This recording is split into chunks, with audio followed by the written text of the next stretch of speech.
اني اليوم اريد يعني. اصالحكم، شنو تقولي لها؟ انا اقول لها ما عندي شيء وياك، انا احبك واحب اغانيك واحبك لان انت بنت رياض احمد، هو هذا اهم شيء، فماكو زعل. انا يا بعد ماكو نشاز بصوتها.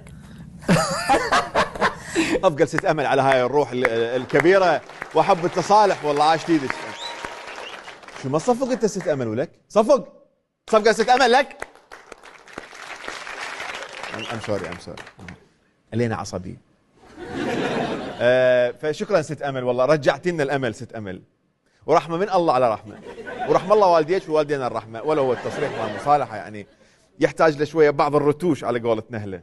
احسنت احمد احسنت، بعض الرتوش مو لانه ست امل ما تقول لها صوتك نشاز، تقول لها صحش لانه انت بنت رياض احمد وهذا اهم شيء.